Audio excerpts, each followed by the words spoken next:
It's the Daily Doug. Hey y'all, welcome back to the Daily Doug. Thanks for being with me today. On the program today, my friends, we are going back into the Daily Doug vault to share a reaction that I have previously filmed, and I'm happy to share this with you. It's August right now. We're in full swing with summer, and just a few weeks ago, over on our Patreon, we counted down some of our favorite songs of summer, and Saturday in the Park by Chicago was among the highly upvoted songs that we heard in that video. So that's what I want to share with you today. Previously here on the channel, I have heard all of the Chicago Transit Authority's debut album. It's a monumental double album, and I absolutely loved it. It was the first time that I had heard all of it completely from beginning to end. So that's here on the channel in a couple of installments. I've also heard Ballet for a Girl in Buchanan, the Make Me Smile suite from Chicago 2.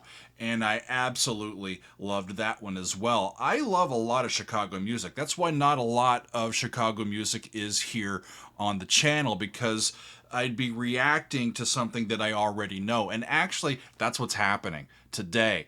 It's a song that I know well and I've loved for a long time. So this isn't as much a reaction as it is a celebration of some classic Chicago repertoire. And it came about because in our fan favorites, we were asking for our favorite songs of summer, and one of our folks said, this is a really great summertime song, and they're not wrong. And I loved getting to listen to it again and share my thoughts in real time as I heard it. So with that, I am pleased to share my reaction to Saturday in the Park by Chicago with y'all now. We're moving on, friends. This is fun, and I'm very much enjoying myself. I hope you are as well.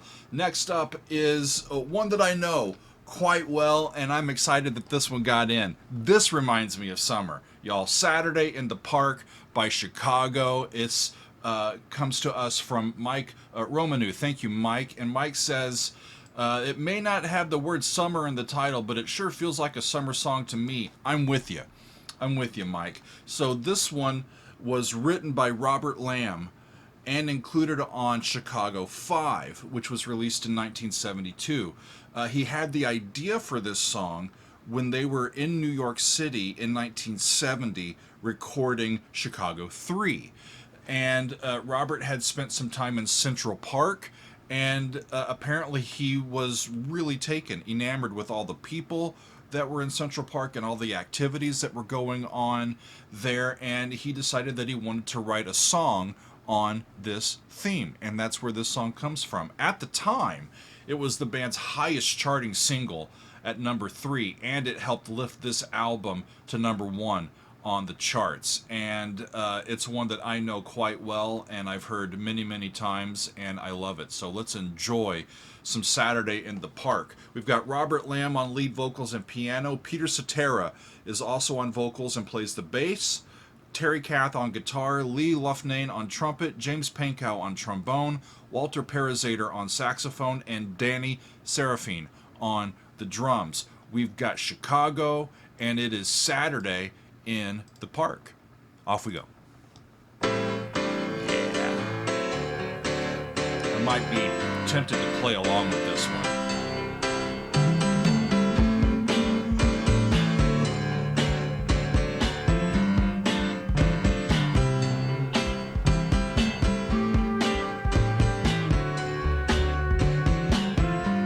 Half steps.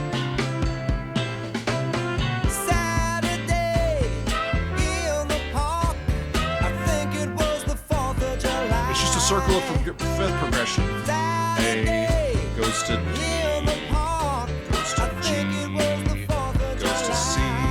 Just a circle of fifths there. Then off to something different.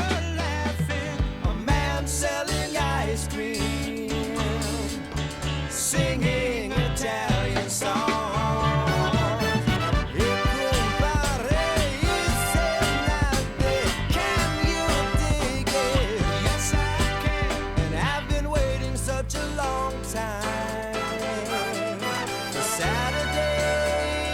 Love all the brass.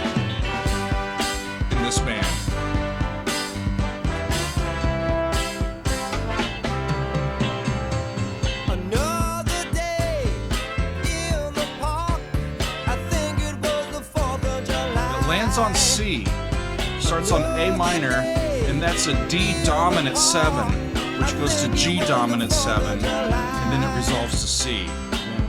Down by half step, and they're off in a different direction. A man plays guitar and singing for a song. Will you help him change the world? Can you dig it? Yes, I And the syncopation of the have been waiting arrangement, such a long everything just time fits. for today. Slow motion riders fly the colors of the day. A bronze man still can tell stories his own way. Listen, children, all is not lost. All is not lost. Oh, no, no. And it runs back to where it started.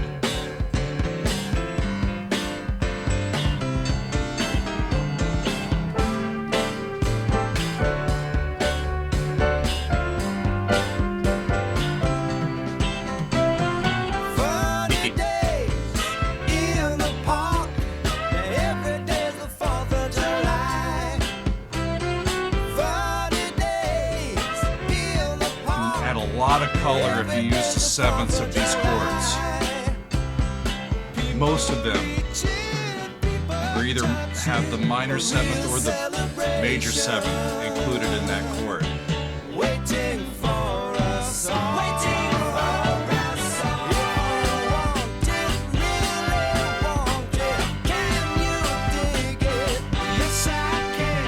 And I've been waiting such a long time for the day.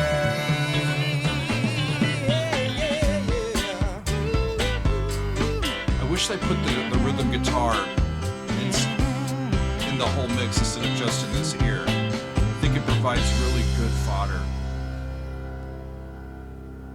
If I'm being critical, I think that's the only thing I'm critical about. I love that song. Saturday in the Park. Nothing better. You know, we're not too far from New York. We don't get there much anymore. It's expensive to get to New York. Even, you know, from just, you know, being able to drive there within about an hour, you know. But we've spent some days where you just go into the city, you take the bus or you take the subway line up, or you walk and you just hang out in the park. Grab a snack and just sit and enjoy a beautiful day, especially in the springtime and the fall when the air is crisp and you know, the weather's nice. There's not a better place around here, as far as I'm concerned, to be with people and enjoying nature. It's a wonderful place. I absolutely love New York City. It's been too long since we've been up there and got into some trouble. Like I said, Chicago is a band that I have loved for a long, long time. I first got to know them with their 80s music, but I really enjoy the brass forward sounds of their albums from the late 60s and the 70s. And Saturday in the Park is one of my favorites, so I had a great time hearing that in our fan favorites and with all of you. The one thing that I wanted to say, though, is that when Robert refers to, in the lyrics, the fact that he thinks it was the 4th of July, or it could have been the 4th of July, that brings back memories to me of Megan and I traveling to New York City for a July 4th celebration in 2002. That was the first July 4th after the 9/11 attacks.